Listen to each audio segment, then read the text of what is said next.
In the beginning, 2,000 years before the heaven and the earth, 7 things were created. The Torah written with black fire on white fire, and lying in the lap of God. The divine throne, erected in the heaven which later was over the heads of the Hayot. Paradise on the right side of God, hell on the left side. The celestial sanctuary directly in front of God, having a jewel on its altar graven with the name of the Messiah, and a voice that cries aloud, "Return, ye children of men."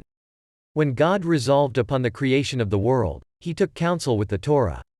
Her advice was this: O Lord, a king without an army and without courtiers and attendants hardly deserves the name of king, for none is nigh to express the homage due to him. The answer pleased God exceedingly.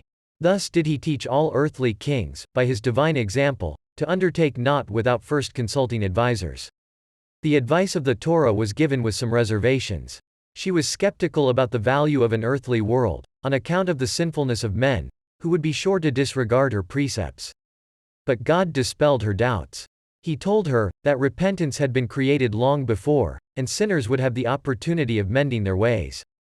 Besides, the temple service would be invested with atoning power, and paradise and hell were intended to do duty as reward and punishment. Finally, the Messiah was appointed to bring salvation, which would put an end to all sinfulness. Nor is this world inhabited by man the first of things earthly created by God. He made several worlds before ours, but he destroyed them all, because he was pleased with none until he created ours. But even this last world would have had no permanence, if God had executed his original plan of ruling it according to the principle of strict justice. It was only when he saw that justice by itself would undermine the world that he associated mercy with justice, and made them to rule jointly. Thus, from the beginning of all things prevailed divine goodness, without which nothing could have continued to exist. If not for it, the myriads of evil spirits had soon put an end to the generations of men. But the goodness of God has ordained, that in every Nisan, at the time of the spring equinox, the seraphim shall approach the world of spirits, and intimidate them so that they fear to do harm to men. Again, if God in his goodness had not given protection to the weak, the tame animals would have been extirpated long ago by the wild animals. In Tammuz, at the time of the summer solstice, when the strength of Behemoth is at its height, he roars so loud that all the animals hear it, and for a whole year they are affrighted and timid, and their acts become less ferocious than their nature is.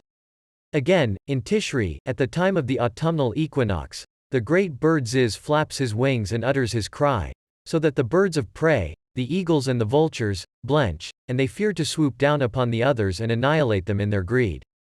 And, again, were it not for the goodness of God, the vast number of big fish had quickly put an end to the little ones.